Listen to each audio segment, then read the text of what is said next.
The heavy brocade curtains in her father's parlor did not keep out the cold, but they held the silence in.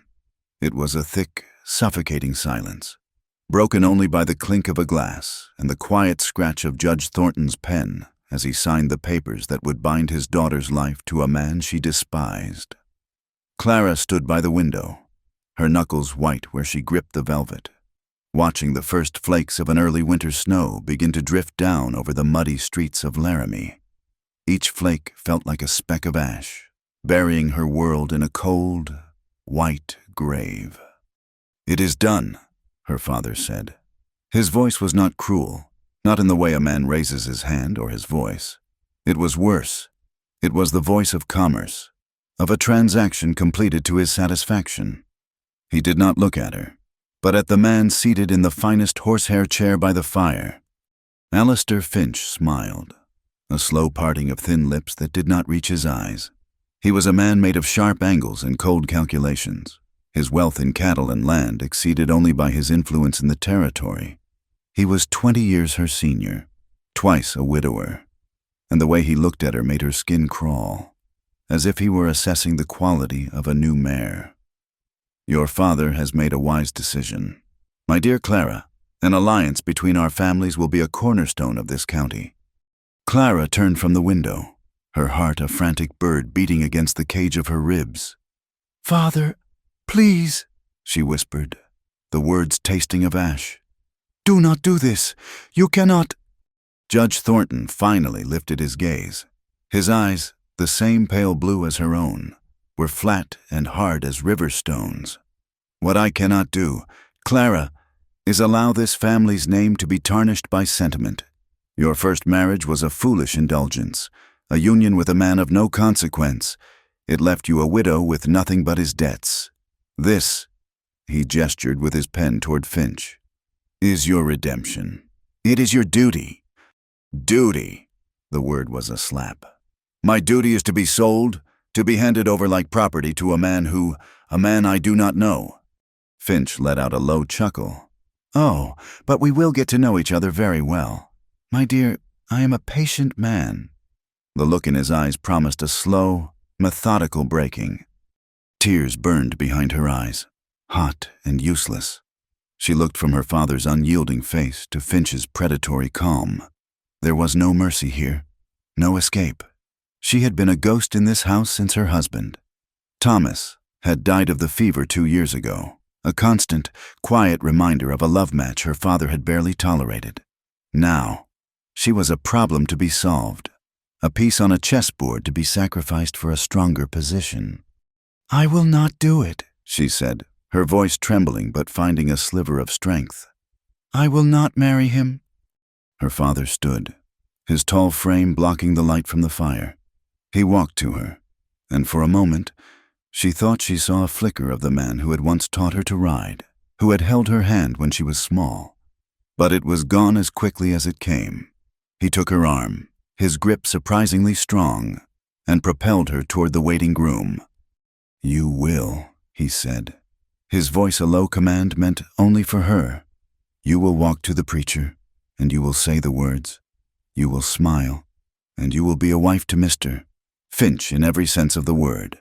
The Thornton name will not be shamed by a hysterical daughter. Do you understand me?" He did not wait for an answer. He placed her hand in Alistair Finch's, and the man's skin was cold and dry, like old parchment. His fingers closed around hers, a cage of bone and flesh. She was dragged not to an altar, but to a parlor ceremony that felt more like a sentencing. The preacher's words were a meaningless drone against the roaring in her ears. She said what she was told to say, her voice a hollow echo of itself. And when Alistair Finch lifted her veil, his kiss was not one of affection, but of ownership. The faint scent of whiskey and stale smoke on his breath was the first scent of her new life, and she felt her soul begin to wither. That night, the house felt even colder.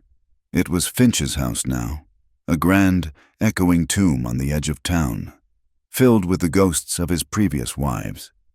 He had dismissed the servants, wanting, he said, to be alone with his new bride. He sat in a wing-back chair in the marital bedroom, a glass of brandy in his hand, watching her as she stood frozen in the middle of the room. The fire in the hearth spit and crackled, the only other living thing in the room, but it gave no warmth. "Take off the dress," he said, his voice soft, almost gentle, which was somehow more terrifying than a shout. Clara's hands went to the buttons at her throat, but her fingers were numb and useless. "Mr. Finch, Alistair, please, could we not—" "Wait, I am not feeling well." He took a slow sip of his drink. "You are my wife. Clara, my property. A man does not wait to enjoy what is rightfully his. Now, do as I say." The silence stretched, thin and brittle. She could feel the violence coiled in him, a sleeping snake ready to strike.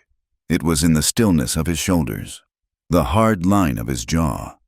Her mind raced, searching for an escape that did not exist. The windows were latched, the door was closed, and beyond it lay a town that saw her as nothing more than Finch's new possession.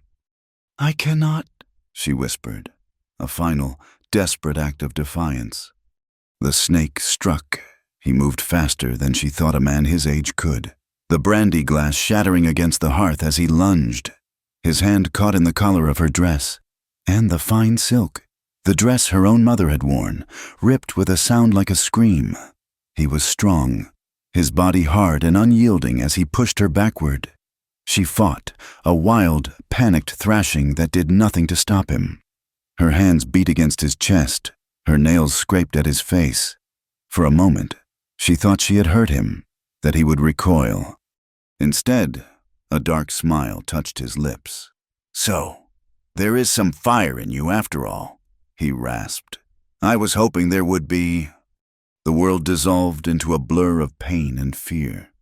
His hand connected with her cheek, and stars exploded behind her eyes. She stumbled back, her heel catching on the leg of a small bedside table. A porcelain lamp tipped, crashing to the floor. When he came at her again, her hands scrambled across the floorboards, her fingers closing around a large, sharp shard of the broken lamp. It was a desperate, thoughtless act. She swung it wildly, feeling it connect with his arm. He roared, a sound of pure fury, and staggered back, clutching a deep gash in his forearm. Blood, dark in the firelight, welled between his fingers. He looked from his arm to her, and the cold calculation in his eyes was replaced by a raw, murderous rage. He would not just break her now, he would destroy her. That was the moment her will to survive broke through the terror. While he was momentarily stunned by his own wound, she scrambled to her feet. She did not think, she only ran. She wrenched open the bedroom door and fled down the grand staircase, her bare feet slipping on the polished wood. She could hear him shouting behind her, his footsteps heavy and enraged. She fumbled with the bolt on the massive front door, her breath coming in ragged, sobbing gasps. The cold iron slid back just as he reached the bottom of the stairs. She threw the door open and ran out into the night, into the swirling snow, with nothing but her torn wedding dress and a thin cashmere shawl her mother had given her. The cold was a physical blow, stealing her breath and burning her lungs.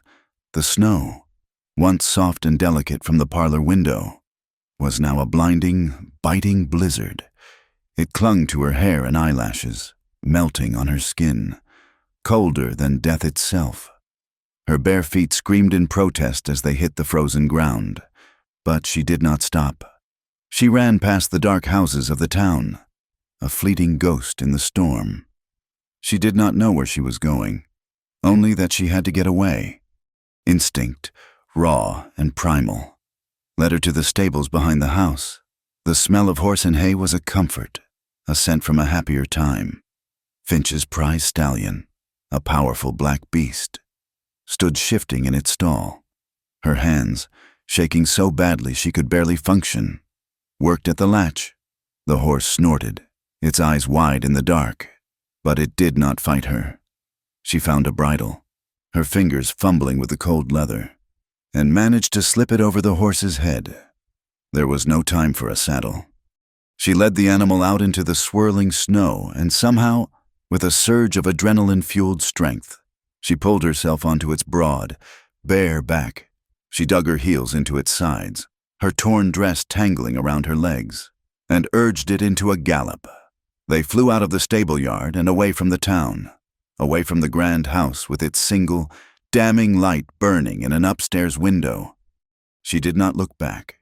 She rode west, away from the railroad, away from the reach of her father and her husband.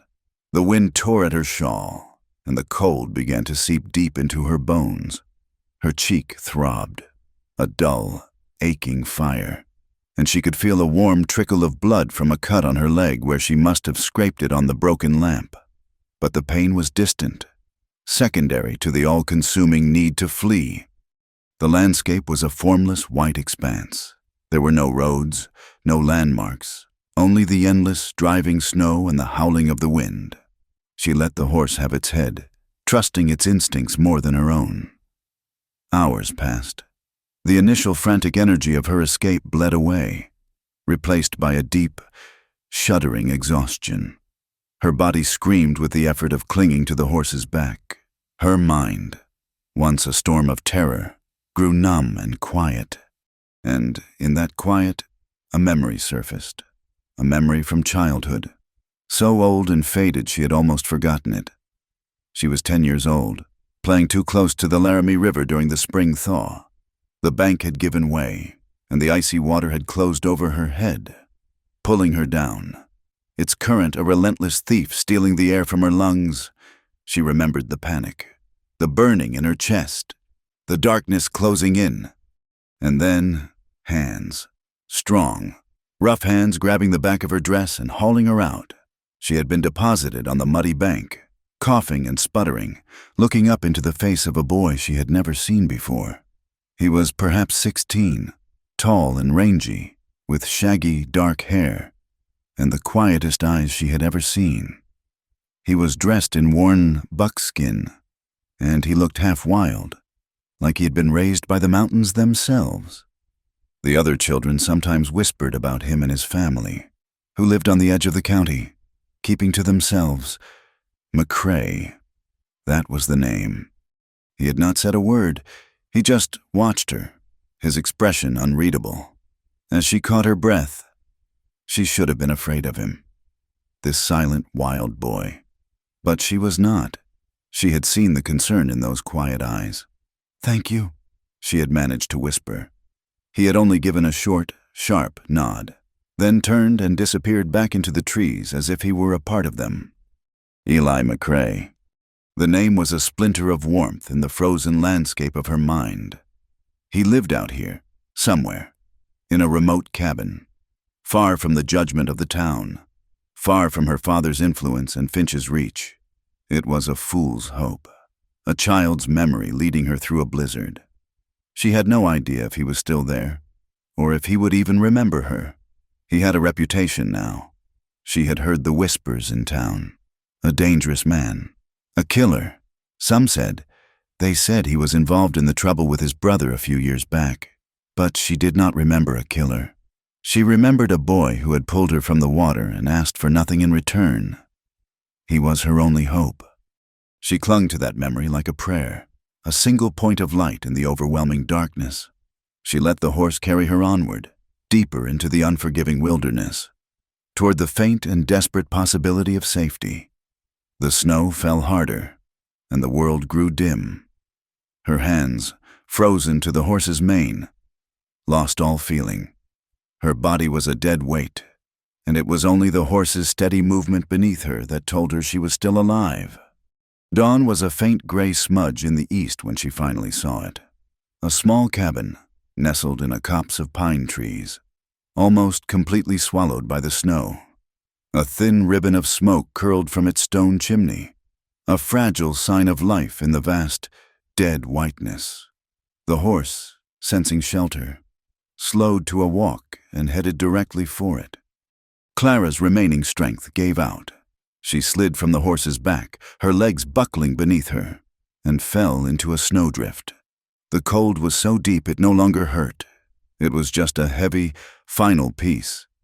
For a moment, she thought of just lying there, of letting the snow cover her and end it all. It would be so easy. But the image of Alistair Finch's face, twisted in rage, rose in her mind. She would not give him the satisfaction of her death. She crawled on her hands and knees through the deep snow, her torn dress dragging behind her, leaving a faint, dark trail of blood. It was an eternity, that short distance to the cabin door.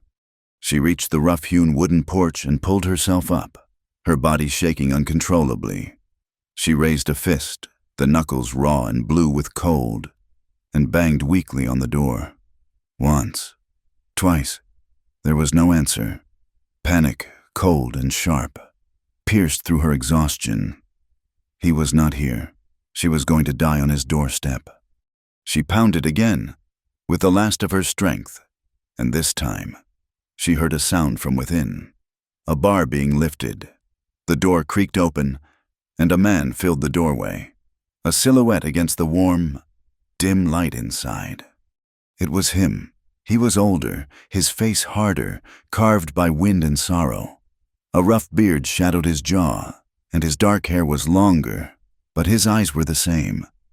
Quiet, watchful. They held no surprise, only a deep, unnerving stillness as they took her in.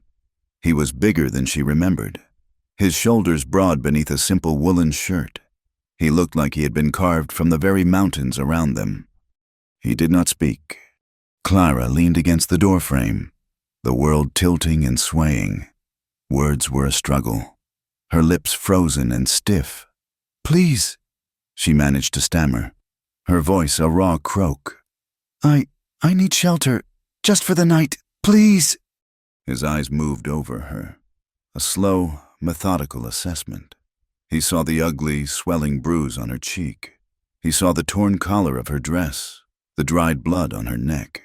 His gaze dropped to the ruined hem of her dress and the faint smear of red on the snow-covered porch. He saw her bare, frozen feet. He saw everything, and still, he said nothing. His face was a mask of stone, impossible to read. For a heart-stopping moment, she thought he would close the door, that he, like everyone else, would turn her away. But he did not. He stepped out onto the porch, the cold air doing nothing to him. He looked down at her, a broken thing crumpled at his feet, and then he looked past her, at the stolen horse standing exhausted in the snow. Then, without a single word, he bent down.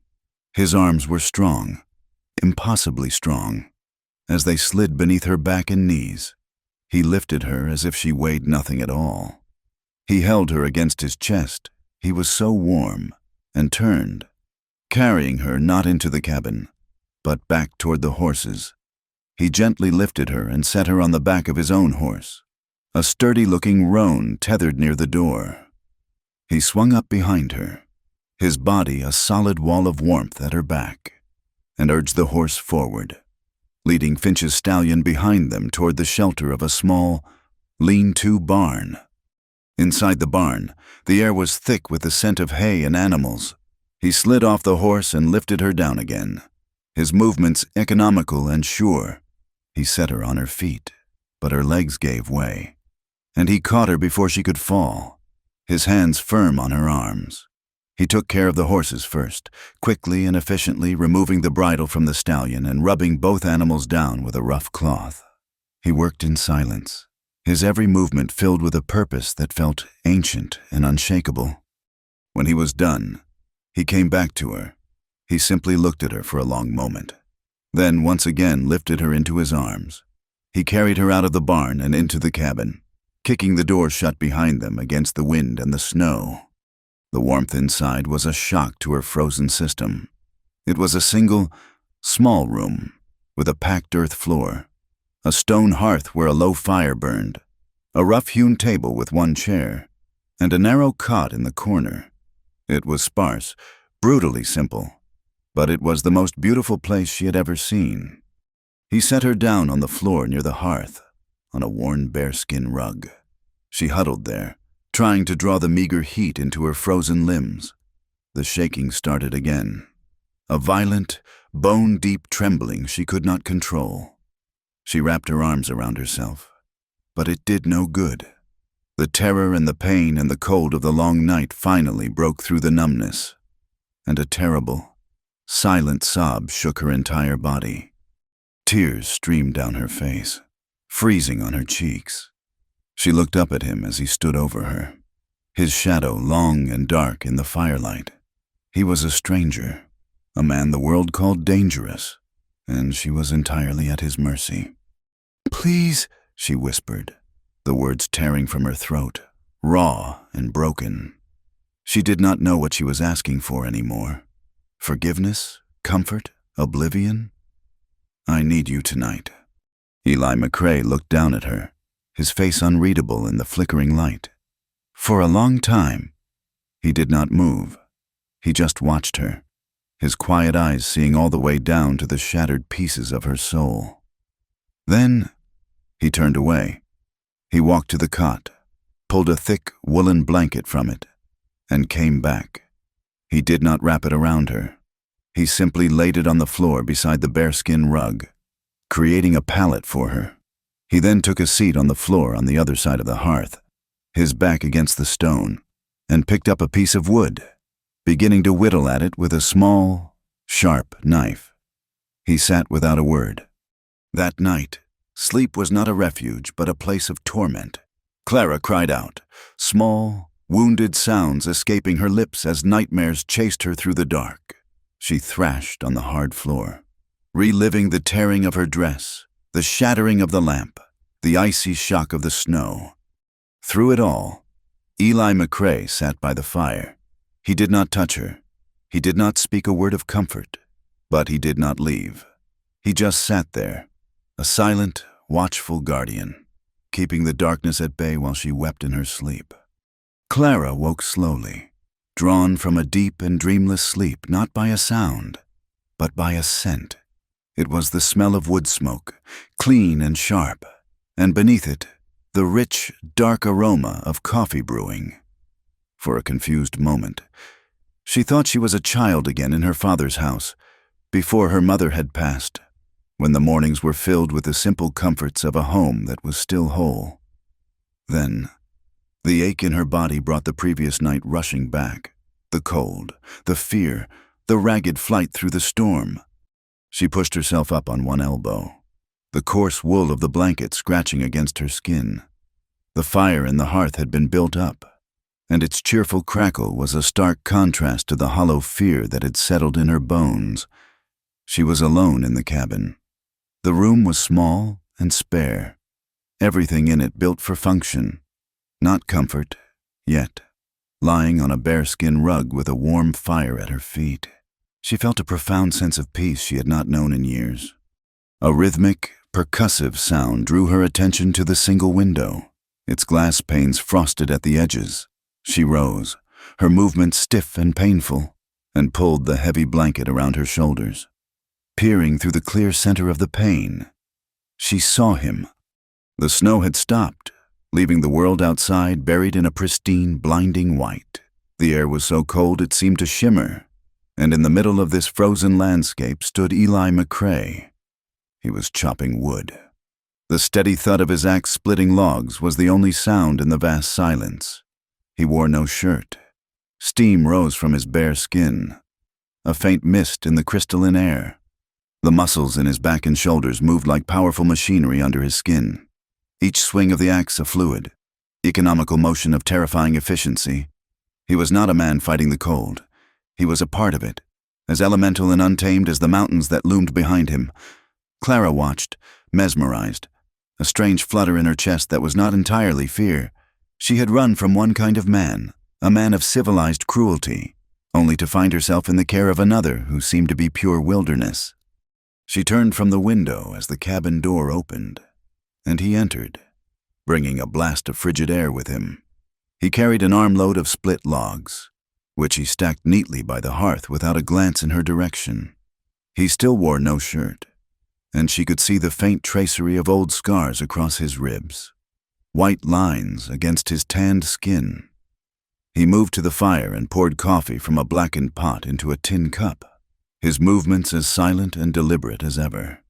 He set the cup on the rough-hewn table, then turned to face her. His eyes, in the morning light, were a startlingly clear gray, the color of a winter sky. They held no warmth, but no malice either. They simply observed.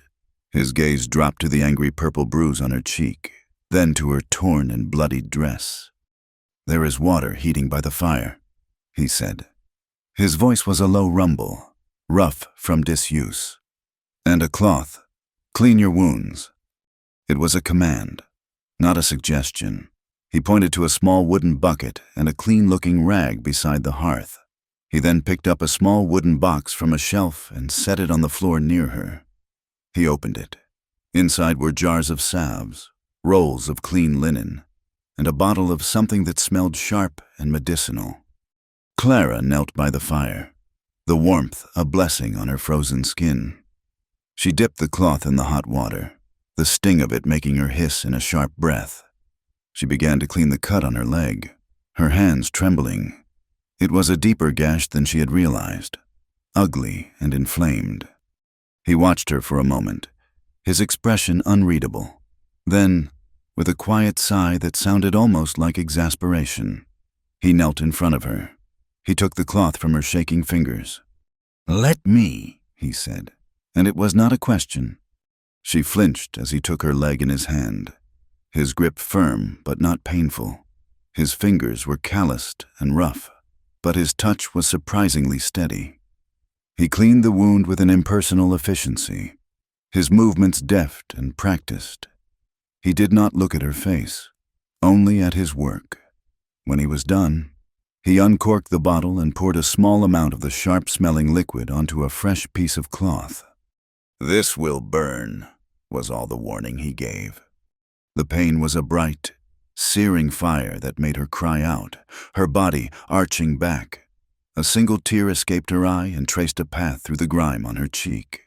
He did not stop, holding her leg steady until the worst of the burning subsided.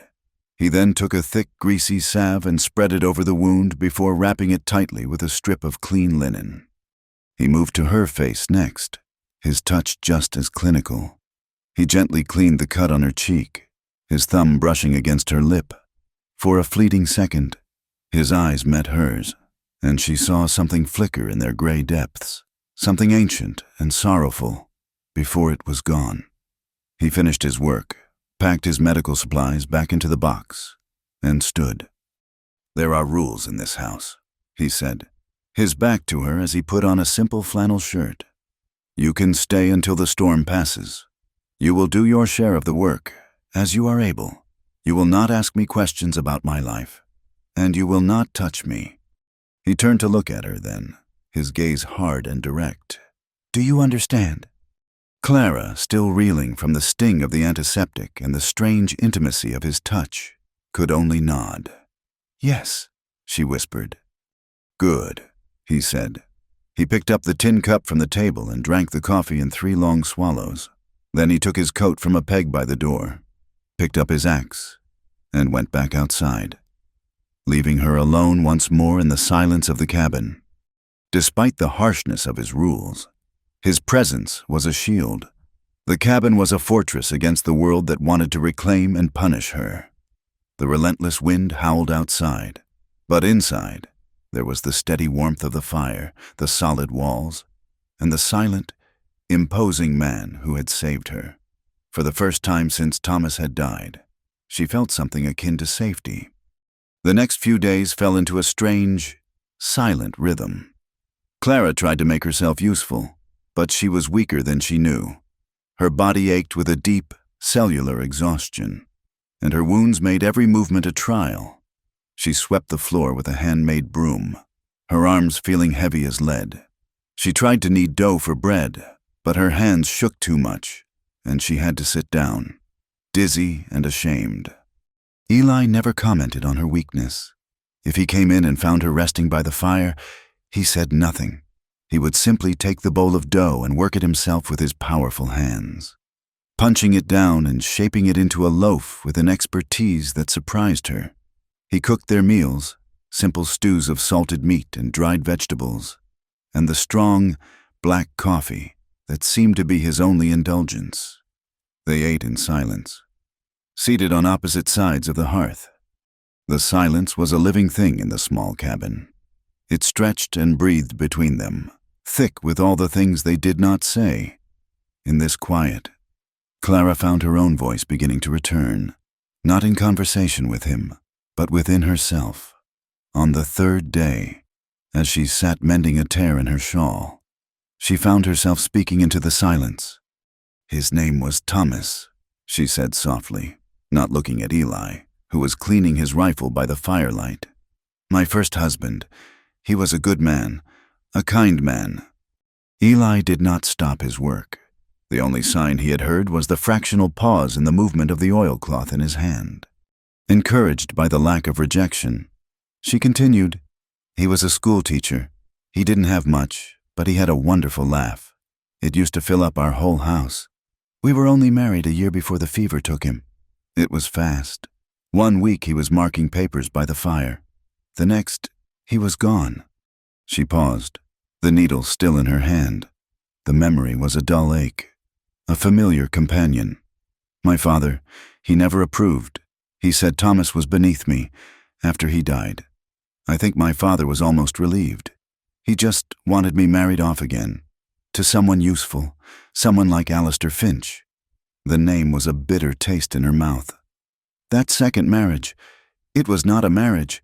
It was a business transaction, and it broke something inside me that I do not think will ever heal." She fell silent, her story hanging in the air between them. She had not expected a response, and she did not get one.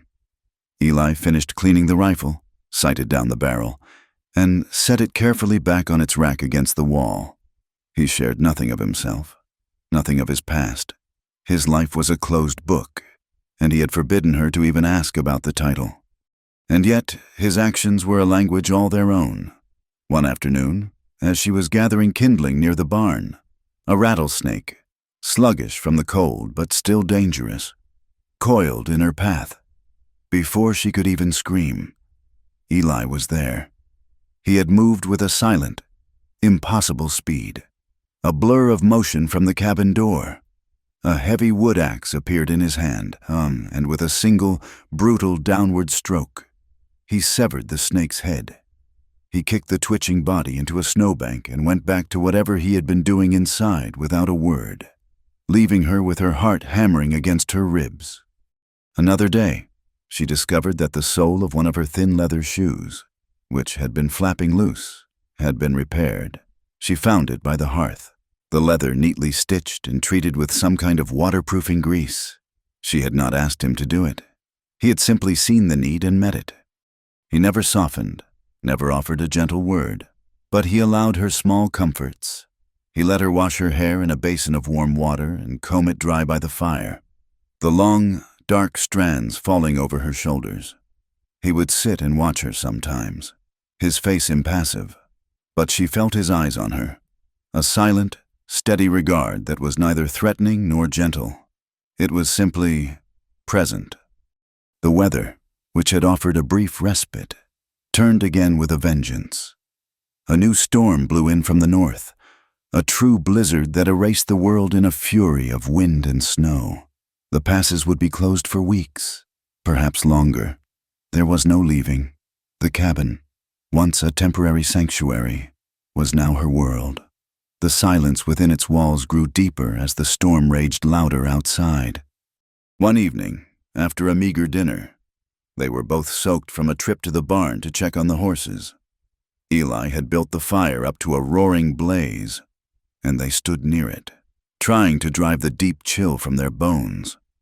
Her torn dress was useless, and he had given her a large, worn flannel shirt of his to wear while her clothes dried.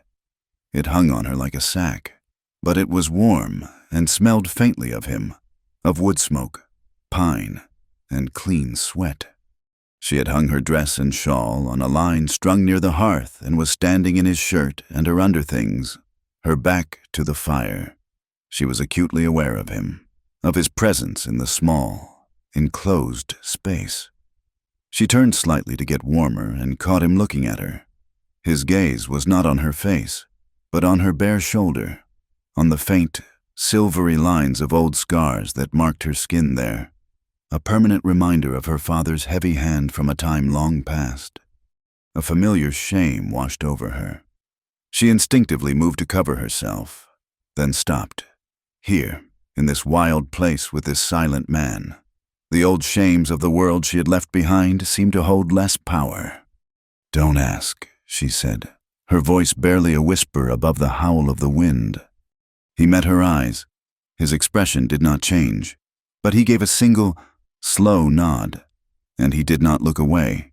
He continued to look at her shoulder, at the proof of her past pain, and in his gaze there was not pity, nor curiosity, but a kind of flat, quiet recognition. He saw that she was damaged, and he was not turning away. From that night on, the air in the cabin shifted. It became charged with a new tension, a fragile and frightening awareness that had nothing to do with fear and everything to do with a shared, aching loneliness. They were two broken people, trapped by a storm, each bearing scars the other could see but was forbidden to speak of. The space between them, once filled with a neutral silence, was now thrumming with unspoken things, a longing so deep it felt like a physical pain. She found herself watching his hands as he worked, noting the strength in them, the same strength that had tended her wounds with such care. He found his gaze lingering on the curve of her neck as she read from a worn book she had found on a shelf, her face soft in the firelight. They moved around each other with a new, careful choreography, a dance of avoidance that only heightened their awareness of one another. One night, a week later, the storm was at its peak. The wind shrieked like a banshee, and the cabin shuddered under the assault.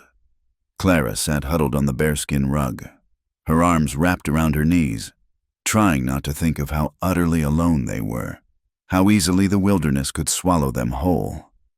Eli sat across the hearth, sharpening a knife, the rhythmic scrape of steel on stone a steady counterpoint to the chaos outside. The loneliness was a hollow ache in her chest, a void that threatened to consume her. She looked at him, at his hard profile illuminated by the fire, at the solitude that clung to him like a shroud. He was more alone than she was. He had chosen this life, or it had chosen him, and she knew, with a certainty that went bone deep, that he understood loneliness in a way she was only just beginning to learn. Without thinking, without allowing herself to be stopped by his rules or her own fear, she reached out. Her hand crossed the small space between them, her fingers trembling. She laid her palm gently on the back of his hand, the one that lay still on his knee. His entire body went rigid. The scraping of the knife stopped. The only sounds were the fire and the storm. His skin was rough, calloused, but warm, so incredibly warm. She expected him to pull away, to recoil from her touch as if burned. She waited for the cold rebuke, the reminder of his rules. But it did not come. He did not move. He did not breathe. He did not pull back. His hand was a block of granite beneath hers, utterly still. For a count of 3 heartbeats, the world held its breath. The storm, the fire, the cabin itself seemed to fall away, leaving only the impossible connection of their skin. Then, with a slow, deliberate movement that felt more like a geological shift than a human action, he withdrew his hand. He did not snatch it away. He simply removed it from her touch and placed it back on his other knee, picking up his whetstone.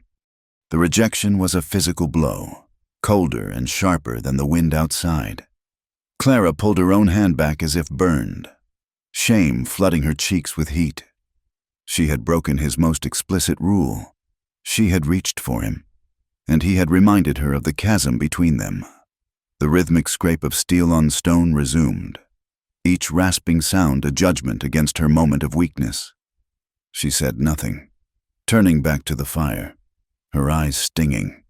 The fragile bridge she had tried to build had been washed away, and the loneliness was now deeper, more profound than before. The storm raged for 2 more days, imprisoning them in that tense, crackling silence. They moved around each other like ghosts, their previous, careful choreography now replaced by a rigid avoidance. When the blizzard finally broke, the world was reborn in a silence so deep it felt holy. The sun shone on a landscape of impossible white, the light so bright it hurt the eyes. That morning, Eli took stock of their supplies. He moved with a grim purpose, counting the bags of flour, the remaining salted pork, the dwindling supply of coffee. He stood for a long moment, staring into the near-empty coffee bin, and Clara knew what was coming. "I have to go to the trading post," he said, his back to her. "We are low on salt and coffee. I will be back by nightfall." A knot of pure dread tightened in her stomach. The trading post was miles away, closer to town, a place where people would be, people who might know her, who might have heard of her disappearance. "It is not safe," she said, her voice small. "For you, or for me, if I am seen." He turned, and his face was a hard mask. "We have no choice. We need supplies to survive the winter. You will stay here. Bolt the door behind me. Do not open it for anyone. Not for any reason, only for me." He prepared for the journey with the same silent efficiency he did everything else. He strapped a snowshoe to each foot, settled a heavy rifle over his shoulder, and pulled on a thick coat made of buffalo hide.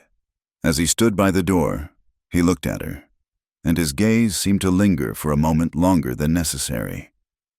"Bolt the door," he repeated, and then he was gone, disappearing into the blinding white. Clara did as she was told, sliding the heavy wooden bar across the door. The sound of it falling into place was a hollow, lonely thud. The cabin, which had felt like a sanctuary with him in it, suddenly felt like a cage. The silence he left behind was different. It was not the silence of unspoken things, but the silence of absence, of emptiness. Every creak of the cabin walls, every skittering sound from the roof as snow slid off, made her jump. She spent the day pacing the small room, a prisoner of her own fear, her thoughts circling endlessly around Alistair Finch and her father. What were they doing? Were they searching for her? Did they believe her dead? She almost hoped they did. Eli, meanwhile, moved through the snow-covered forest with the ease of a wolf, his pace steady and ground-eating. The world was hushed and beautiful, but he took no notice of it. His mind was on the woman in his cabin. Her touch. It had been like a brand, a spark of warmth that had threatened to ignite the tinder of his long-dormant soul. He had pulled away not out of anger, but out of a desperate, ingrained instinct for self-preservation, and for hers. Hope was a more dangerous thing than any blizzard. And Clara, with her sad eyes and quiet strength, was beginning to feel like hope. Henderson's trading post was a low, rambling log structure, a nexus of civilization in the vast wilderness. Smoke plumed from its chimney, and several horses were tethered outside. As Eli approached, he slowed. His senses on high alert, he could hear the murmur of voices from within.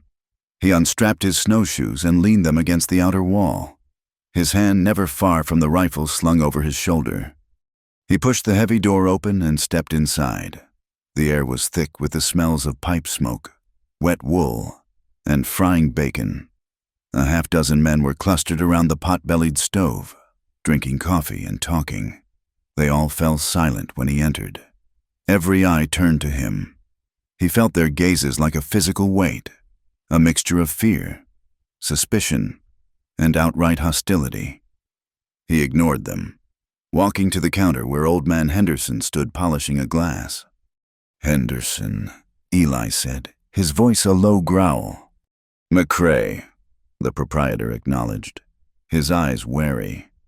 "Did not expect to see you down from your mountain. What do you need?" "Salt, coffee, flour." As Henderson began to measure out the goods, the men by the stove resumed their conversation, their voices deliberately loud, meant for him to hear. "Said she just vanished into thin air." One man, a trapper named Silas, said, "Right out of her new husband's house on their wedding night. A real scandal. Finch is fit to be tied." another added. He and the judge have got a posse together, riding all over the county. They are offering a reward, $50 for any information. Eli's back was to them, but his body went completely still. His hand tightened on the stock of his rifle. Ain't nowhere to go in that storm, Silas continued, spitting a stream of tobacco juice toward the stove. She is probably froze solid in a ditch somewhere. But Finch, he seems to think she was taken. Taken by who? Silas let out a harsh laugh. Well, that is the question, ain't it? But it is funny you should show up today. McCrae, folks are saying only a half-wild animal could have navigated that blizzard. And someone matching your description was seen on the edge of the county the day after she disappeared. The accusation hung in the smoky air, thick and poisonous. Eli turned his head slowly and looked at the men. His gray eyes were flat and cold as death. The men shifted uncomfortably, their bluster fading under the intensity of his stare. Silas, however, was emboldened by the whiskey in his cup. What's the matter, McCrae? He sneered. You got a pretty little wife warming your bed up there in that cabin of yours? A runaway bride, maybe? Eli did not say a word. He simply turned his full attention to Silas. The temperature in the room seemed to drop by 20 degrees. He took one slow step away from the counter. Henderson fumbled behind the counter, his face pale. The other men backed away from the stove, wanting no part of what was about to happen. But before it could escalate, the door opened again. A young deputy, barely old enough to shave, stood there. He saw Eli and his hand immediately went to the pistol on his hip. McCrae, he said, his voice cracking slightly. Judge Thornton wants to see you. He wants to ask you some questions. Eli looked from the boy deputy to the hostile faces around the stove. He knew what this was. It was not a request. It was the beginning of the end. He gave a single, sharp nod. He paid Henderson for his supplies, his movements calm and unhurried. He slung the heavy sack over his shoulder and walked out of the trading post, the deputy trailing nervously behind him, the eyes of every man in the room following him out the door. He was not arrested. Not yet. They had no proof, but the lines had been drawn. The journey back to the cabin was a blur. His mind raced. They knew, or they suspected, which was the same thing. Finch and Thornton. They would not stop. They would use the full force of the law and the town's prejudice to hunt him down, not to save Clara, but to reclaim their property and punish the man who had dared to defy them. He had to tell her. He had to make her understand the true nature of the danger they were in. He reached the cabin as dusk was settling, painting the snow in shades of purple and gray. He saw the faint, welcoming glow of the lamp in the window. He gave the signal they had agreed upon, a low whistle that mimicked a night bird. He heard the bar being lifted, and the door creaked open. Clara's face was pale with relief when she saw him. "You are back," she breathed. He pushed past her into the cabin and dropped the sack of supplies onto the floor. He did not look at her. He went to the fire and stood with his back to it, the heat doing nothing to thaw the ice in his veins. "What is it?" she asked, her voice trembling. "What happened?" He turned to her then, and the look on his face made her take a step back. It was a look of such bleak, cold fury that it stole the air from her lungs. "They are looking for you," he said, his voice flat. "A posse, led by your husband and your father. They are telling everyone I took you." Clara sank onto the small stool by the hearth, her legs suddenly unable to support her. "No," she whispered. "They cannot. They would not." "They would," he cut her off, his voice harsh. "And they will. You do not understand these people, this town. They do not need proof. They just need a reason to hate someone. And they have always had a reason to hate me." He began to pace the small cabin like a caged animal, his movements filled with a coiled, violent energy. They have been waiting for this. An excuse to finish what they started 5 years ago. "What do you mean?" Clara asked, her heart pounding. "What happened 5 years ago? He stopped his pacing and stared at her. His eyes dark with a pain so profound it seemed to have no bottom. He had forbidden her from asking questions about his past. But the past was no longer in the past. It was riding toward them on horseback, with rifles and a rope. "I had a brother," he said, the words sounding like they were being dragged up from a deep, dark well. "His name was Daniel. He was younger than me. He was soft. He was not built for this world. He saw good in everyone, even when there was none to be seen." He walked to the window and stared out at the darkening landscape. There was a cattleman, name of Blevins, one of the men who rides with Finch now. He claimed Daniel stole 3 of his head of cattle. Daniel swore he did not. He had bought them from a drifter, had a bill of sale and everything. But Blevins did not care. He had a grudge against our family. Said we were squatters. Trash. Eli's voice grew quieter, laced with a raw, unbearable grief. "Blevins and a few of his friends. They got drunk one night. They formed their own posse. They dragged Daniel out of our old cabin. My father tried to stop them. They beat him so badly he never walked right again. They took my brother to the big cottonwood tree just outside of town." He fell silent, his shoulders shaking with a suppressed tremor. Clara sat frozen, her own fear forgotten in the face of his raw agony. "I was out hunting," he continued, his voice a hoarse whisper. "When I came back, it was too late. I saw him. I saw what they had done. He was just a boy, 17 years old." He choked on the words. "They lynched him for a crime he did not commit, and they stood there, under the tree, laughing about it." The cabin was silent, save for the crackle of the fire. The horror of his story settled over Clara, a cold, heavy shroud. "Something inside me broke that night," Eli said, turning from the window, his face a mask of stone, but his eyes were burning. "I had my rifle. I did not think. I just reacted. I killed 2 of them. Blevins was one. The other was a man named Calloway. It was not a fight. It was a slaughter. And then I ran.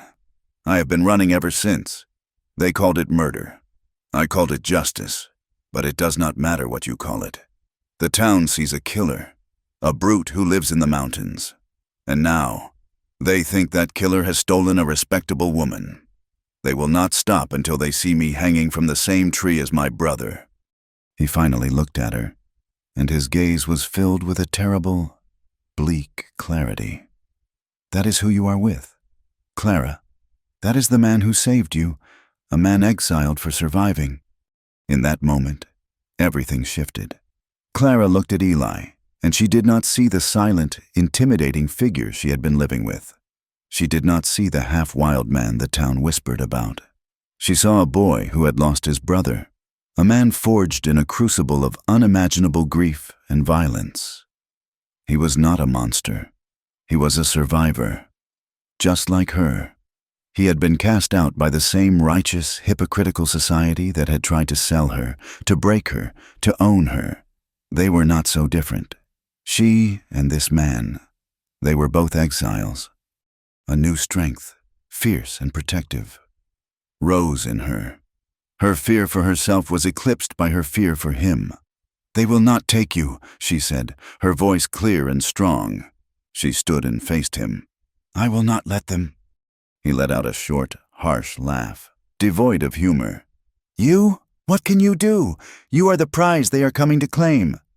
"They will have to listen to me," she insisted. "I will tell them what happened. I will tell them I ran on my own." "And they will call you a liar," he said, his voice flat.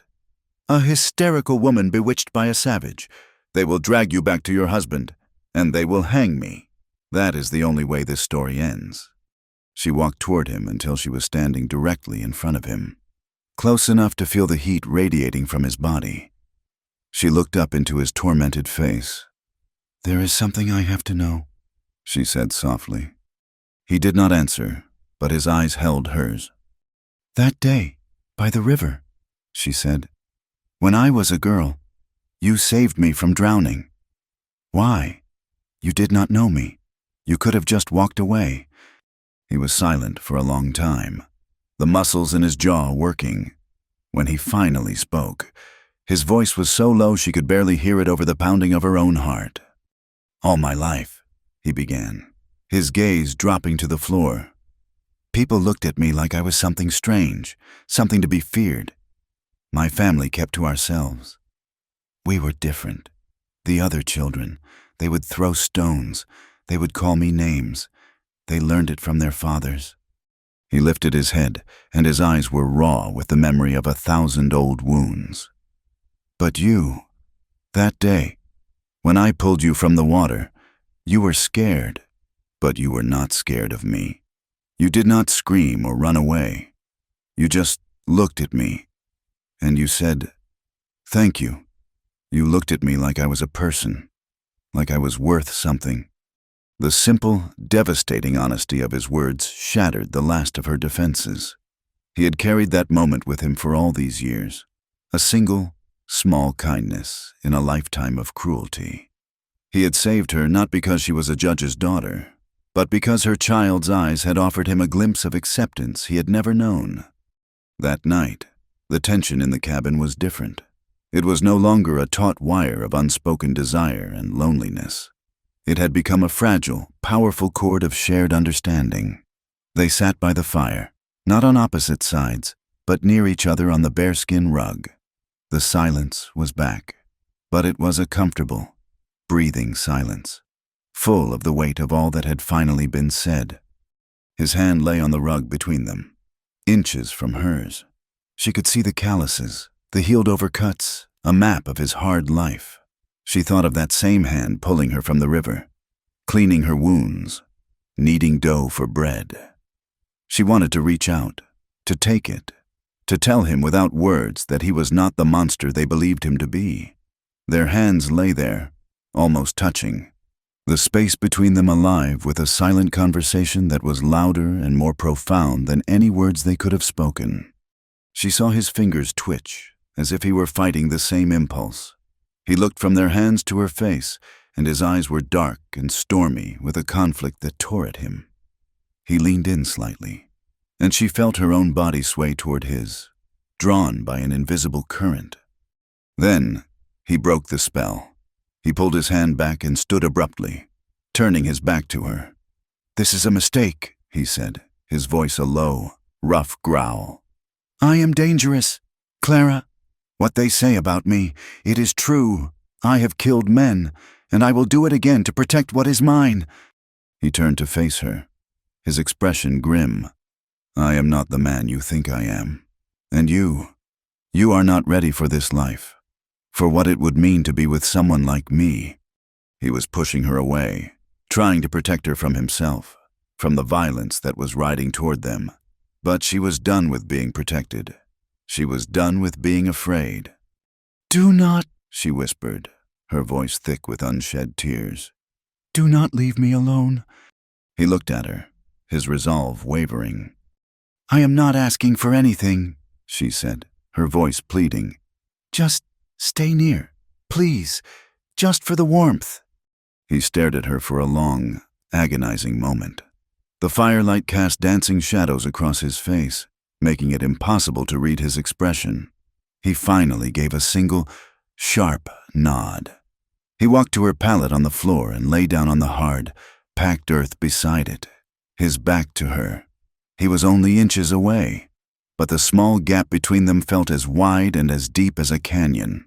He did not touch her, but he did not leave. Clara lay down on her own blanket, her heart pounding a frantic, desperate rhythm against her ribs. She could feel his presence in the dark, a solid, warm anchor in the terrifying storm that was coming. And she knew, with a certainty that settled deep in her soul, that she would not survive it without him. They had been living on a knife's edge for 3 days, the fragile peace of the cabin replaced by a taut, humming anxiety. Every gust of wind sounded like approaching hoofbeats, every shadow a phantom rider. Eli was a coiled spring of vigilance, his rifle never more than an arm's length away. Clara found herself watching the tree line, her heart leaping into her throat at the sight of a deer or the flight of a bird. The world outside the cabin was no longer a wilderness to be survived, but a hunting ground where they were the prey. The knock on the door, when it came, was not the furtive sound of a lawman trying to gain an advantage. It was a loud, arrogant banging, the sound of a man who believed he had every right to be there. It came in the middle of the day, while a cold sun was shining on the snow. Eli was instantly on his feet, his rifle in his hands, his body positioned between Clara and the door. He did not ask who it was. He knew no friend would announce himself with such clamor. "Open up in there, McCrae," a voice shouted from outside, thick with smug authority. "I have a warrant for your arrest, issued by Judge Alistam Thornton himself. Make this easy on yourself." Clara's blood ran cold. The voice was unfamiliar, but the name it invoked was a death knell. She looked at Eli. His face was devoid of all emotion, his eyes flat and gray and dangerous. He gave her a look, a silent command to move to the far corner of the cabin, away from the door. She did as he instructed, her body trembling, her hands pressed to her mouth to stifle a cry. Eli did not answer the summons. He stood as still as the mountains, waiting. The man outside grew impatient. "I know you are in there, and I know you have the judge's daughter with you. We have witnesses who saw you at the trading post. Give her up, and the judge might show you some mercy." A lie, and they both knew it. There was no mercy to be had from men like Thornton and Finch. There was a heavy thud against the door, the sound of a shoulder being thrown against the wood. The bar held. Another thud, harder this time, and the wood groaned in protest. Eli remained motionless, his rifle held at the ready, his aim steady. With a final, splintering crash, the door flew open, torn from its upper hinge. A man stood silhouetted in the doorway, a burly figure in a heavy sheepskin coat, a pistol in his hand. He had a mean, florid face, and his small eyes scanned the dim interior of the cabin before landing on Eli. "There you are," the man sneered, a triumphant smile spreading across his face. He held up a piece of paper. "Like I said, a warrant for murder, kidnapping, and horse theft. You are coming with me, McCrae." Eli did not move a muscle. "Get off my land," he said, his voice a low, lethal rumble. The man's eyes flickered past Eli and found Clara cowering in the corner. His sneer widened into a lascivious grin. "And we will be taking the lady. Do not worry. Mrs. Finch, your husband is very eager to have you back. He wants to welcome you home properly." The man took a step into the cabin, his pistol still aimed vaguely at Eli, but his attention was on Clara. It was a fatal mistake. He thought Eli was the only threat. He did not understand the primal, protective rage that had been simmering in the silent man for years. "Come on now, little lady," the man said, taking another step. He reached out a hand toward her. "Let us get you away from this animal." The world exploded into motion. Eli was not a man anymore. He was a force of nature, a blur of speed and violence that was shocking in its suddenness. He did not fire his rifle. He used it as a club, swinging the heavy stock in a brutal, upward arc that connected with the man's gun hand. There was a sickening crunch of bone, and the pistol clattered to the floor. The man howled in pain, staggering back, his face a mask of shock and agony. He never had a chance to recover. Eli was on him, his body a battering ram. He drove the man backward out the broken door and into the snow. Clara watched, frozen in horror and a strange, terrible awe.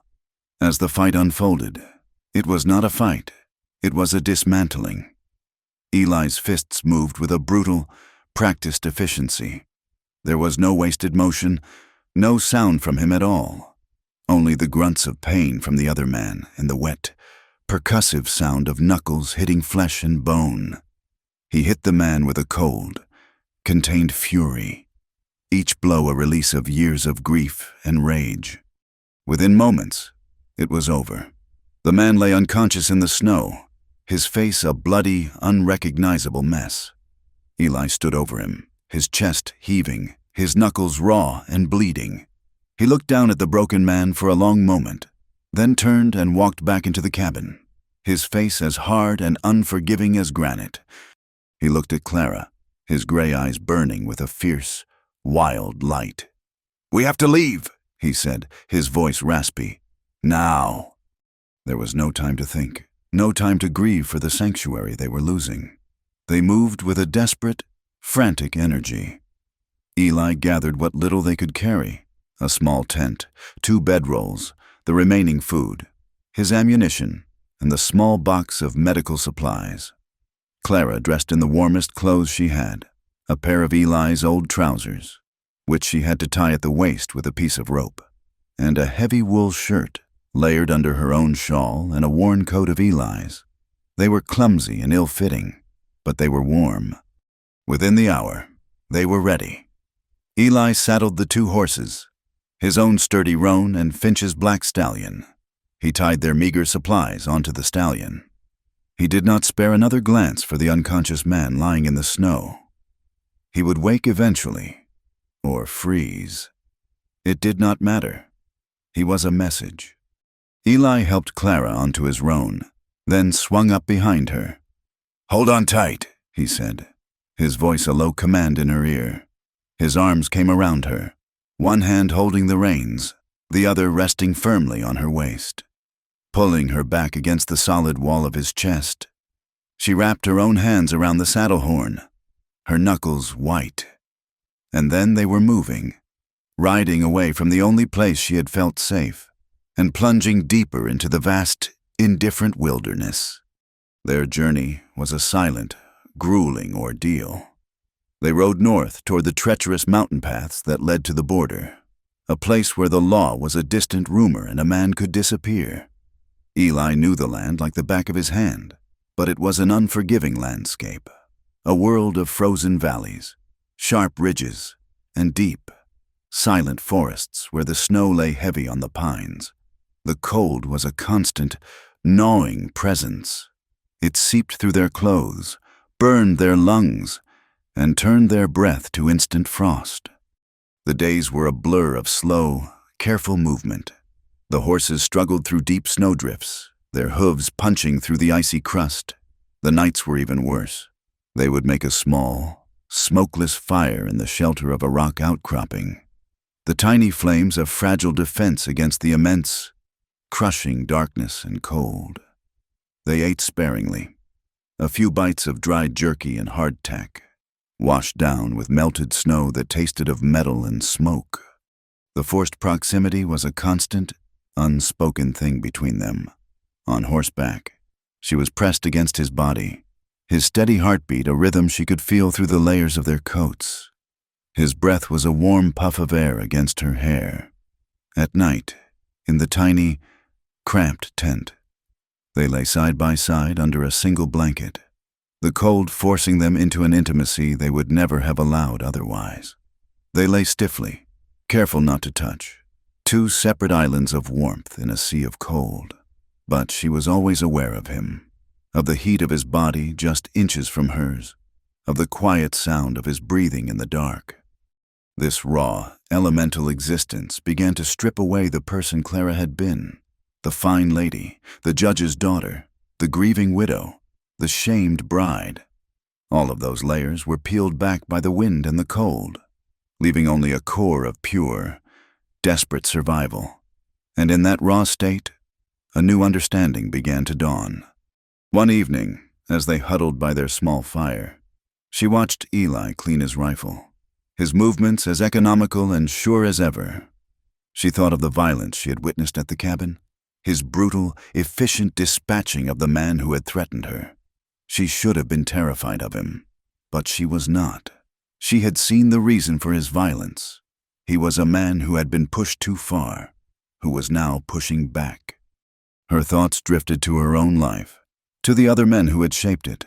Her father, with his cold, unyielding sense of duty, had never struck her with the same brutal force as Alistair Finch. But his words, his dismissals, his transaction of her life for his own ambition, were they not a different kind of violence? He had treated her not as a daughter, but as a commodity, an asset to be managed. Even Thomas, her kind, gentle Thomas, had seen her as something to be cherished and protected, a delicate flower to be kept safe behind a white picket fence. He had loved her. She did not doubt that. But he had loved an idea of her. No one had ever seen her, the person underneath the dresses and the manners and the duties.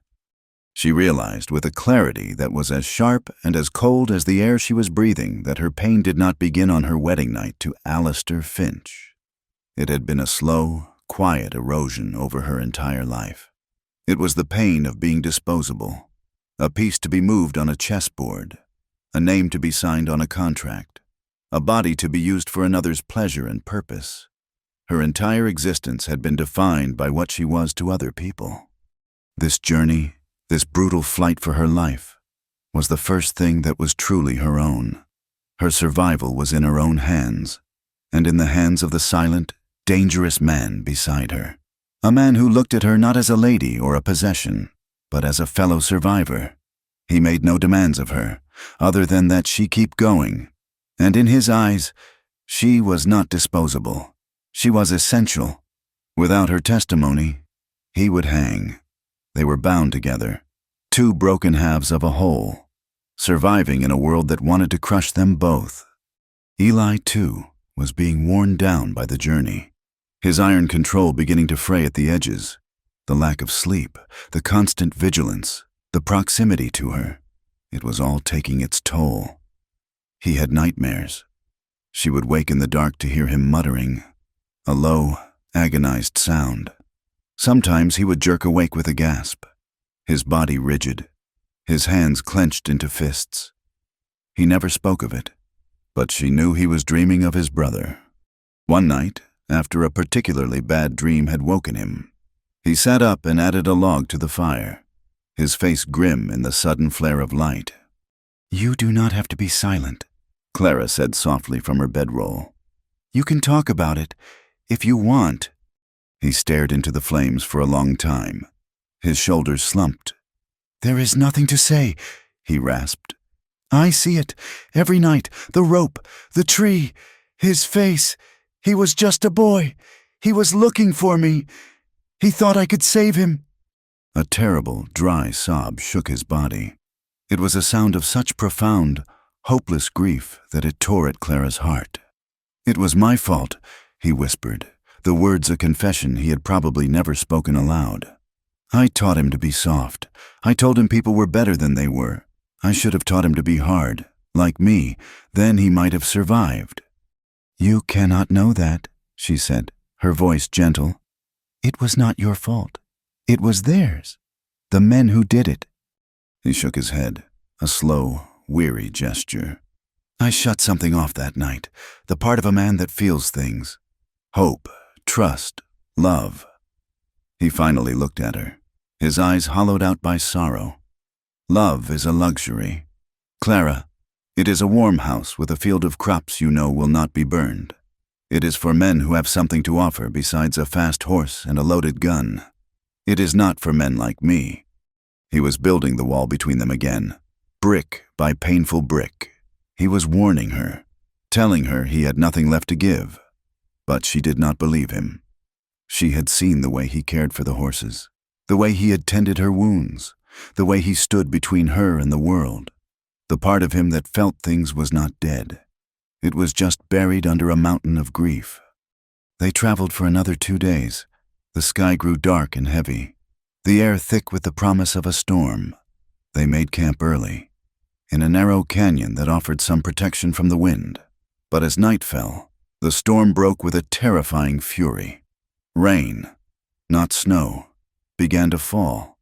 A cold, driving deluge that turned the ground to mud. Thunder cracked overhead, the sound echoing off the canyon walls like artillery fire. Lightning split the sky, illuminating their tiny, fragile tent in stark, momentary flashes.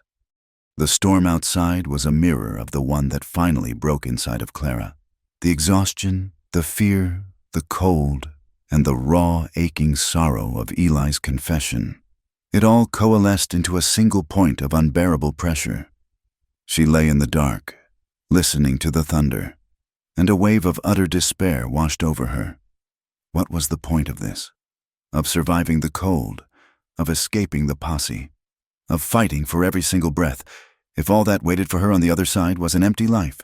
If she survived this, Eli would leave her at some border town, and he would ride away, back to his solitude, and she would be alone again. Safe, perhaps, but utterly, completely alone.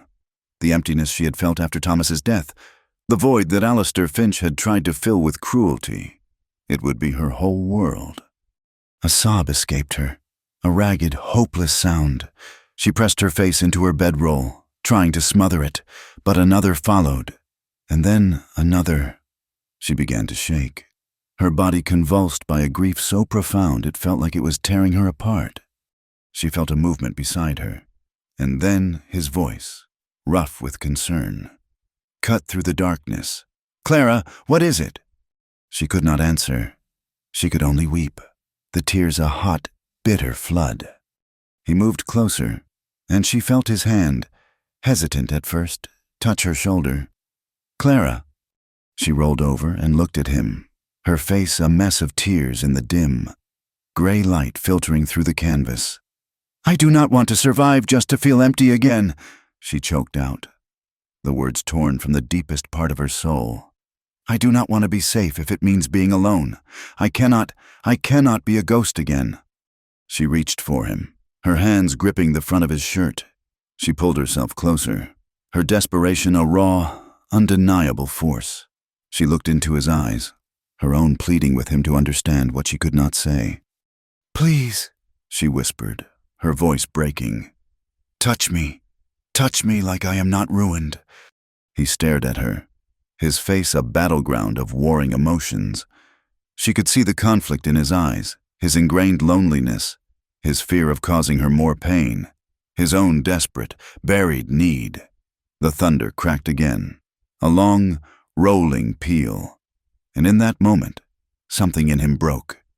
He raised a hand, his fingers trembling slightly, and gently brushed the tears from her cheek. His touch was tentative, as if he were touching a wild, frightened bird. He traced the line of her jaw, his calloused thumb stroking her skin. It was not a touch of passion, but of wonder, of reverence. He leaned in and kissed her.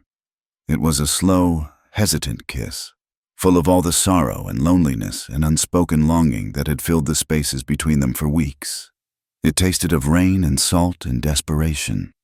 She responded with a raw, aching need, her arms going around his neck, pulling him down to her.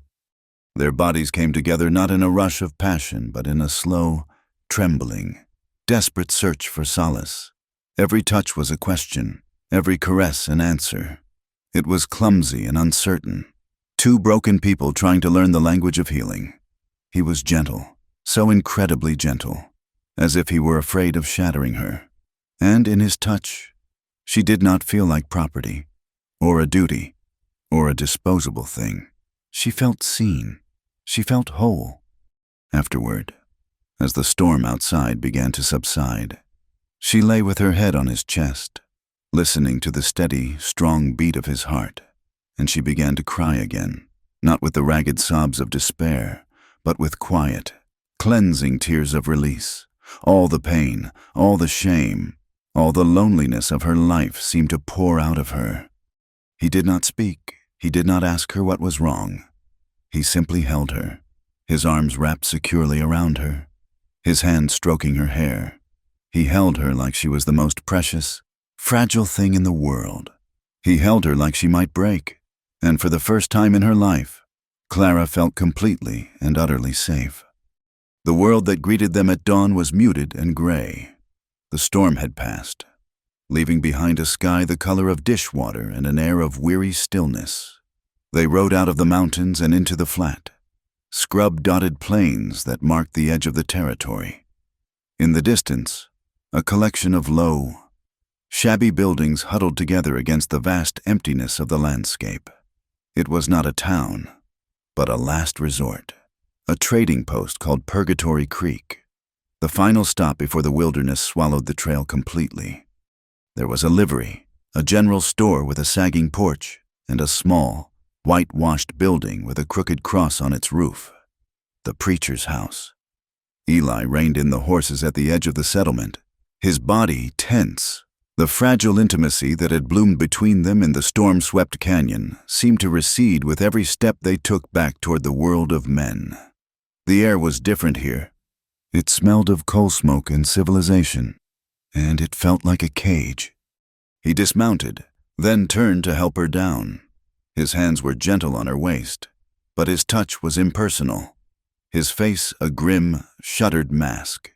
He was already building the wall between them again, preparing for what he had to do. "The preacher here is a man named Jackson," Eli said, his voice low and flat, avoiding her eyes. "He and his wife are good people. They take in travelers, ask no questions. I will give them what money I have. They will keep you safe. They can help you get a message to folks further west, find you a place." Every word was a nail in the coffin of the life she had just begun to imagine.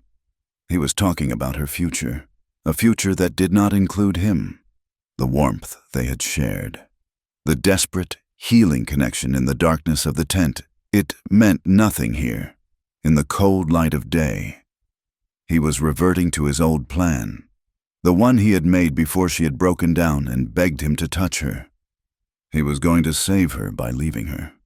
"No," Clara said, the word a small, hard stone in the vast silence. He finally looked at her, his expression unyielding. "It is the only way. You will be safe here. No one will look for you in a place like this. In a month. You can be in Oregon. You can start over, a new name, a new life." "I do not want a new life," she said, her voice gaining strength. She took a step toward him, forcing him to meet her gaze. "I want the one I have, the one you saved." A muscle twitched in his jaw. "I am a dead man. Clara, you heard them at the trading post. They think I am a kidnapper, a murderer. There is a price on my head. If you stay with me, they will hunt you too. They will drag your name through the mud until there is nothing left of it. They will call you my whore. They will ruin you." "Let them," she shot back, her voice ringing with a defiance that surprised them both. "Let them say what they will. They have been ruining me my whole life. My father, with his ledgers and his ambition. Alistair Finch, with his fists and his pride. They have been trying to break me since the day I was born. But they did not succeed. You want to know why? Because a part of me was always waiting for something real, and I found it, up there, in the mountains, with you." Tears welled in her eyes, hot and angry. "You think leaving me here is saving me. You think safety is a warm bed in a stranger's house while I spend the rest of my days wondering if you are alive or dead. That is not safety. Eli, that is a prison. That is the same emptiness I have been running from my entire life." She reached out and gripped the front of his rough coat, her knuckles white. "The night of the storm, you saw me. You touched me like I was whole, and now you want to throw me away like a broken doll you have mended? I will not let you. I am not running anymore.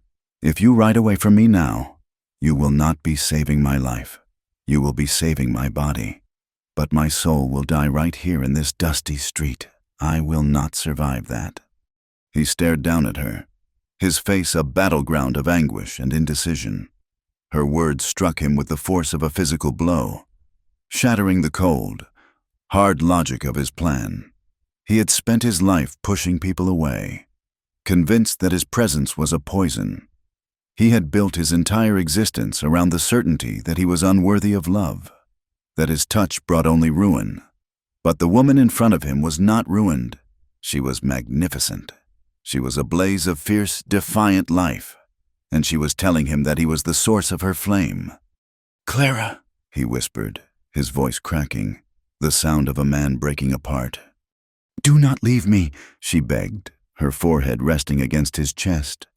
"Whatever happens, we face it together. I will not be left behind." For a long, agonizing moment, he did not move. He was at war with every instinct he had ever cultivated for survival. Leaving her was the smart thing to do. Leaving her was the right thing to do.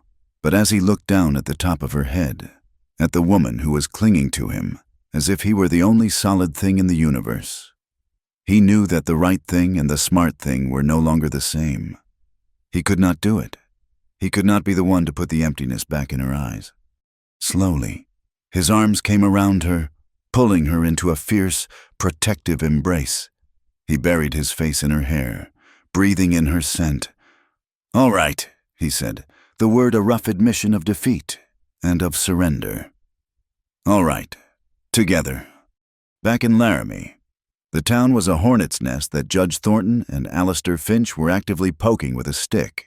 They held court every evening in the smoky confines of the town's largest saloon, the Gilded Cage.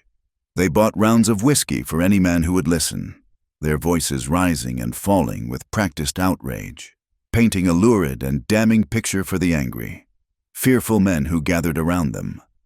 "He is not a man, he is a beast," Judge Thornton declared one evening, his voice resonating with the false sincerity of the courtroom. He held up a delicate lace handkerchief that had belonged to Clara.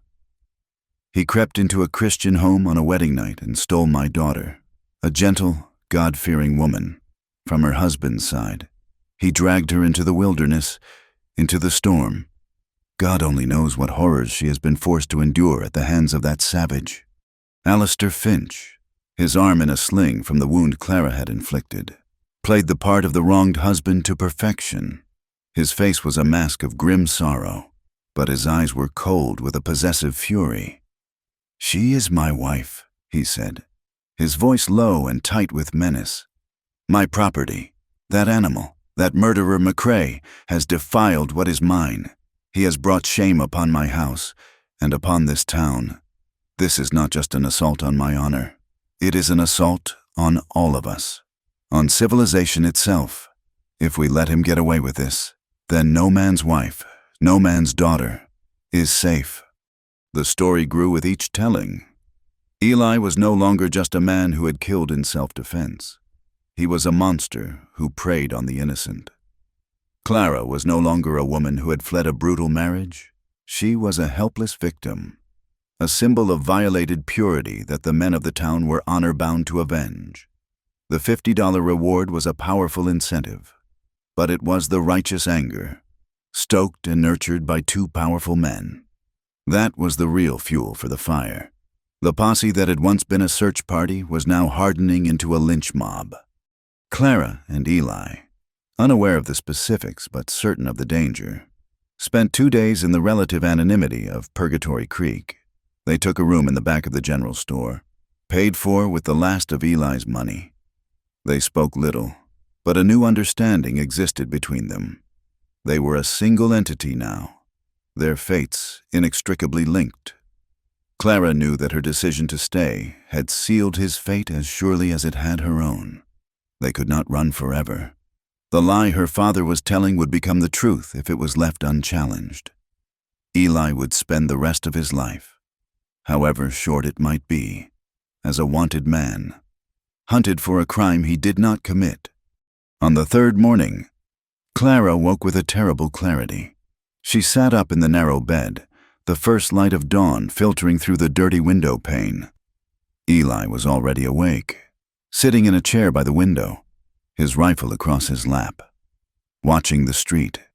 He had not truly slept in days.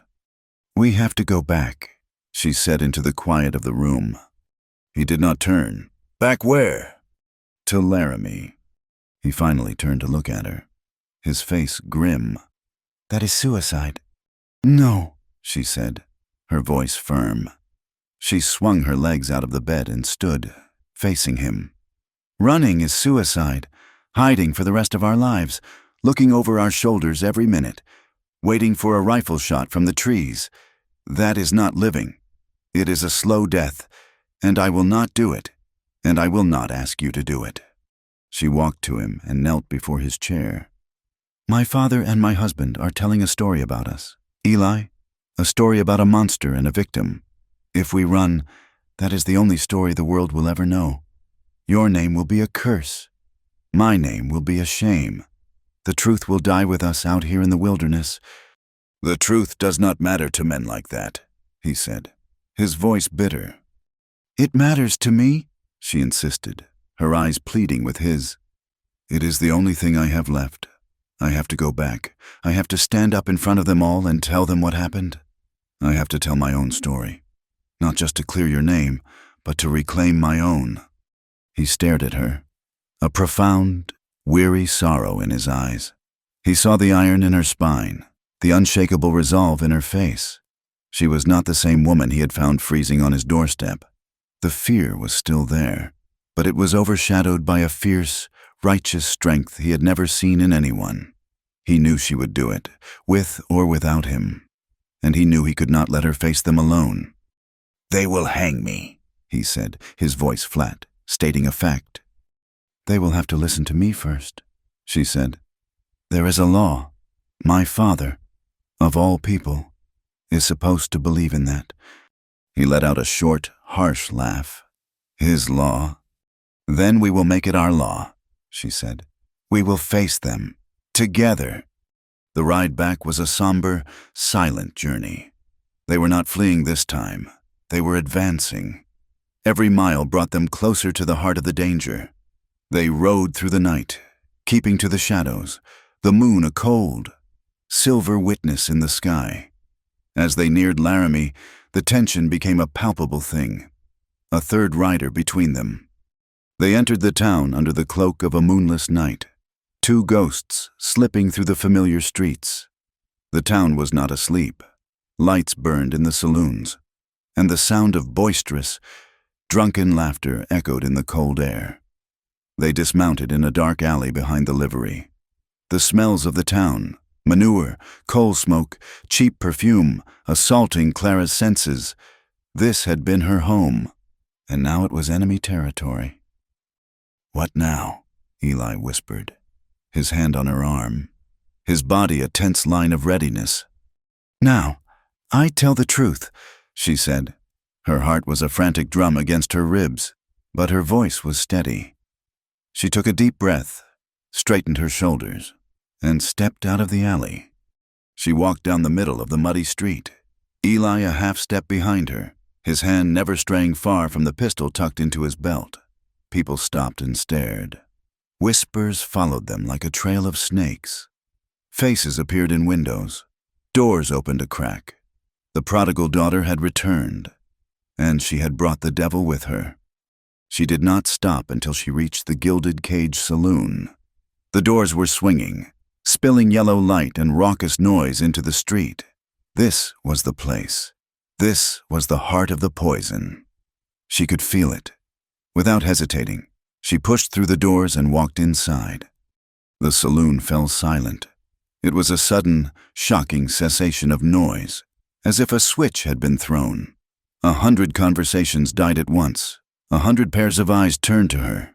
The air was thick with smoke and the sour smell of spilled whiskey. In the center of the room, by the bar, stood her father and Alistair Finch, their faces flushed with drink and self-righteousness. Turned to her. Judge Thornton's face went pale with shock. Finch's contorted into a mask of pure, murderous fury. Clara's gaze swept the room, taking in the hostile, suspicious faces of the men who had known her since she was a girl. These were the men her father had whipped into a frenzy. These were the men who wanted to see Eli hang. She drew herself up to her full height. She was wearing a man's trousers and a coat that was too big for her. Her hair was unkempt, and there was a faint, fading bruise on her cheek. She was not the pristine lady they remembered. She was something else entirely, something stronger. Her voice, when she spoke, was not loud, but it was clear and sharp, and it cut through the thick, smoky air like a clean blade. "I was not taken," she said, her eyes locked on her father's. Then she turned her gaze to the rest of the room, meeting the eyes of every man there. "I begged him to save me." A wave of shock and disbelief rippled through the saloon. A man in the corner laughed nervously. Alistair Finch took a step forward, his face purple with rage. "She is lying. The beast has bewitched her. She does not know what she is saying." "I know exactly what I am saying," Clara said, her voice rising, filled with a power she had never known she possessed.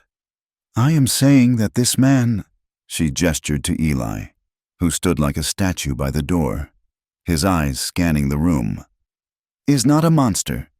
He is the man who gave me shelter when my own husband treated me with such brutality on my wedding night that I was forced to flee for my life into a blizzard." An angry murmur went through the crowd.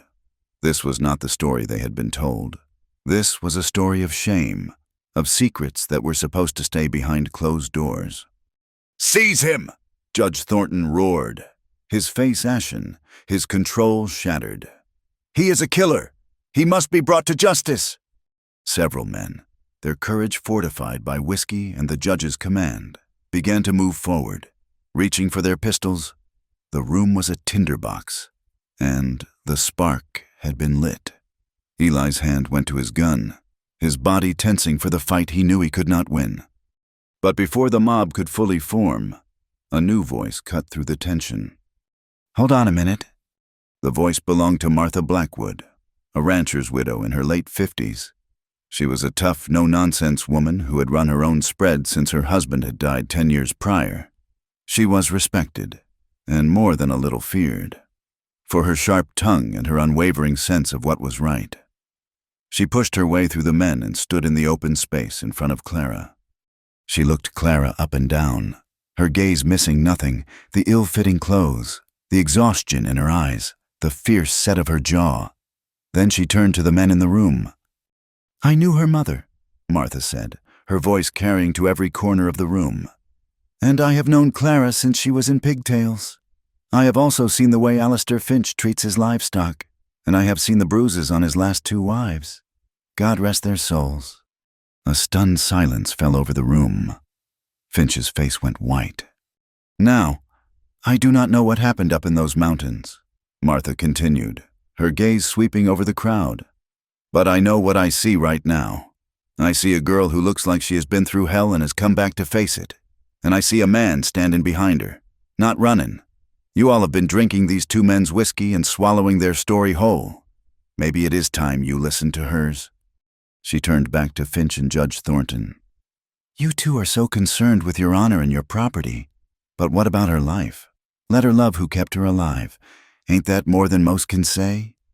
The question hung in the air, a simple, powerful truth that cut through the lies and the outrage. It did not absolve Eli in their eyes, but it planted a seed of doubt. It gave the mob pause. The town deputy, a young man overwhelmed by the situation, finally saw his chance to restore some semblance of order. "All right, that is enough," he said, his voice loud. "There will be no lynching in this town tonight. Eli McCrae, you are under arrest. You will be held until a circuit judge can hear this case." 2 men moved forward and took Eli's gun. He did not resist. He looked at Clara, a long, silent look that passed between them, a look of fear and resolve and a shared, terrible fate. They led him away, out of the saloon and toward the small, stone jailhouse. The crowd began to disperse, muttering amongst themselves. The righteous fire of the lynch mob dampened. For now, Clara was left standing in the middle of the room, her father and Alistair Finch glaring at her with pure, unadulterated hatred. She had won the battle, but the war had just begun. A trial was coming, and she would have to risk everything she had, everything she was, to save the man she loved. The Laramie courthouse was not a grand hall of justice, but a cramped, stuffy room on the 2nd floor of the general store, hastily converted for the circuit judge's visit. The air was thick with the smell of wet wool, nervous sweat, and the simmering hostility of a town forced to confront its own ugly secrets. Every bench was packed, every inch of standing room taken. The room was a tinderbox of whispers and hard stares, a community cleaved in 2.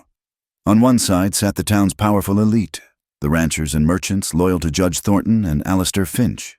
On the other sat a motley collection of trappers, small homesteaders, and women like Martha Blackwood, their faces grim and watchful, their presence a silent testament to the doubt Clara had sown. Eli sat at the defendant's table, flanked by 2 deputies. He was not in chains, but he might as well have been. He looked like a caged wolf, his powerful shoulders constrained by the cheap fabric of a borrowed suit, his eyes fixed on some distant point beyond the dirty window. He was a creature of the mountains, and this small, suffocating room was a torment. He had not looked at Clara since she entered, as if the sight of her was a pain he could not bear. Clara sat on a hard bench near the front, her hands clasped tightly in her lap. She wore a simple, dark dress Martha Blackwood had given her, a stark contrast to the finery she had worn in her father's parlor. She felt the weight of every gaze, the judgment, the scorn, the pity. She could hear the whispers, the ugly words that followed her like a shadow. But beneath the fear, a cold, hard resolve had settled in her heart. This was her story to tell, her truth, and she would not be silenced. Her father and Alistair Finch sat at the prosecutor's table, the very picture of aggrieved authority. Finch's arm was still in a sling, a prop he used to great effect, his face a mask of noble suffering. Judge Thornton was not acting as a judge today, but as a father, a role he played with theatrical gravitas, his expression one of profound sorrow for his supposedly wayward and bewitched daughter. The circuit judge, a man named Miller, was a surprise. He was older, with a weary, patient face and eyes that seemed to see more than most. He was an outsider, immune to the town's intricate web of loyalties and hatreds. He listened without expression as the prosecuting attorney, a man in the pocket of Clara's father, laid out the case. The story they told was a simple, damning one. Eli McCrae, a known killer and social outcast, had used the cover of a storm to abduct the innocent and newly married Mrs. Finch. Witnesses were called who testified to seeing Eli near the trading post around the time of the disappearance. His reputation for violence was recounted in lurid detail, his brother's lynching conveniently omitted, the two men he killed painted as upstanding citizens. Alistair Finch took the stand to describe his frantic search for his beloved wife, his voice breaking as he spoke of his fear for her safety and her honor. It was a masterful performance. When he was done, a murmur of sympathy and renewed anger swept through the room. Then, Judge Miller looked at Clara. "The prosecution claims you were taken against your will and held captive. The court will now hear your testimony, Miss Thornton, or, I should say, Mrs. Finch. Will you please take the stand?" A deputy called her name. A hush fell over the courtroom. Clara stood, her legs trembling slightly, but she forced them to be steady.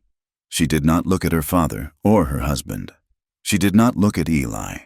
She looked only at the witness chair, a simple wooden chair that felt like both a throne and a gallows.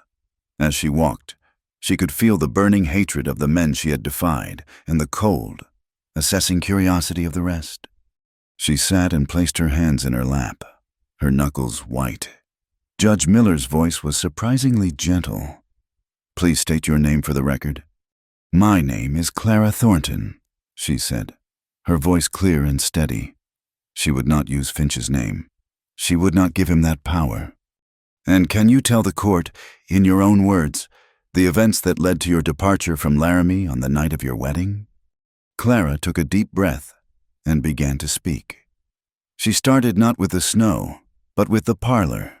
She spoke of her father's ambition, of being promised to a man she did not know, of a marriage that was a business deal, her own heart and soul absent from the contract. She spoke quietly, without hysteria, stating the facts as she had lived them. "My father ignored my pleas," she said, her voice gaining strength. "He told me it was my duty. He placed my hand in Mr. Finch's, and I was married in a ceremony that felt more like a sentencing." A stir went through the courtroom. Alistair Finch shifted in his seat, a dark flush creeping up his neck. "And what happened after the ceremony, at Mr. Finch's house?" the judge asked. Clara's gaze did not waver. "That night, my husband, Mr. Finch, dismissed the servants. We were alone in the house. He demanded that I perform my duties as a wife, I was not ready. I asked him to wait, to show me some kindness." She paused, the memory a cold, hard knot in her stomach. "He did not. He became enraged. He told me I was his property and he would not wait to enjoy what was his." She saw Finch start to rise, to object, but Judge Miller silenced him with a sharp glance. "He tore my dress," Clara continued, her voice dropping to a near whisper. But every person in the packed room leaned forward to hear. "He was a man of great cruelty. When he came at me, I was terrified for my life. A lamp was broken in the struggle. I found a piece of the broken porcelain, and I defended myself. I struck his arm. It was the only thing I could do."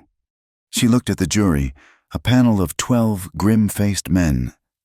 I ran for my life, barefoot, into a blizzard, with nothing but a shawl. I stole his horse because it was my only means of escape. I did not know where I was going. I only knew that if I had stayed in that house, a part of me, perhaps all of me, would have died." She then told them of the long, desperate ride, of the memory of a boy who had saved her from the river years ago. She described arriving at Eli's cabin, half dead, begging for shelter. "And what did Mr. McCrae do?" Judge Miller prompted. "He said nothing," Clara said. "He saw the state I was in. He saw my bruises, my torn dress. He lifted me onto his horse and took me to the shelter of his barn. He tended to the horses, and then he carried me inside his home. He gave me a blanket and a place by his fire." She paused, and then she looked, for the first time, directly at Eli. His head was bowed, but she felt his attention on her, a current of energy that flowed between them across the tense room. Her voice softened, but it was filled with an unshakable conviction. That night, and for all the days and nights that followed, he was a man of honor. He fed me. He tended to my wounds. He gave me his own coat for warmth and repaired my worn-out shoes without my even asking. He defended me from a snake. He never once laid a hand on me in anger or in lust. He never once spoke a cruel word. He demanded nothing from me. He simply kept me alive. She took a shaky breath, preparing for the most important words she would ever speak. She looked from Eli back to the judge, her eyes shining with unshed tears.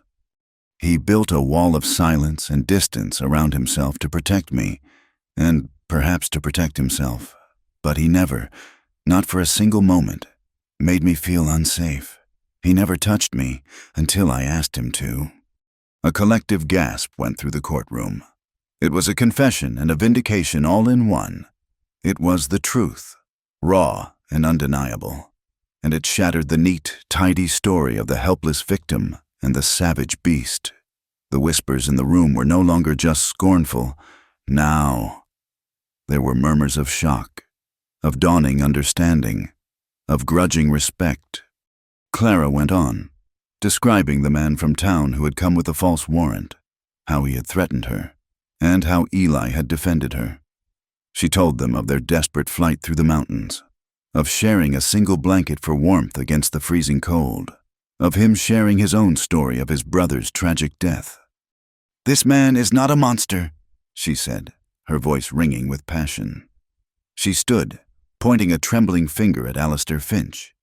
"That man he is a man who hides his cruelty behind wealth and a good name. And this man," she turned her hand toward her father, "is a man who would sell his own daughter's happiness for a political alliance." She looked back at Eli, her heart in her eyes. "Eli McCrae is not a kidnapper. He is a survivor, and he saved my life, in more ways than I can say. I did not go with him as a prisoner. I went with him as a refugee, and I stand with him now, of my own free will." She finished, her body trembling with the force of her own words. She had told her story. She had named the names. She had described the scars, both the visible and the invisible. She sat down, her strength utterly spent, and waited. The courtroom was in an uproar. Alistair Finch was on his feet, his face contorted in a mask of rage, shouting that she was a liar, a whore. Judge Thornton was ashen, his reputation crumbling around him. Judge Miller slammed his gavel down, shouting for order until a semblance of quiet was restored. He looked at the prosecuting attorney. "Do you have any further evidence to present? Any witnesses who actually saw this supposed abduction take place?" The attorney, flustered, stammered that he did not. His entire case had been built on assumption and the word of two powerful men, a foundation that Clara had just demolished. Judge Miller was silent for a long time, his gaze moving from Clara's pale, resolute face to Eli's stoic profile, and then to the sputtering rage of Finch and Thornton.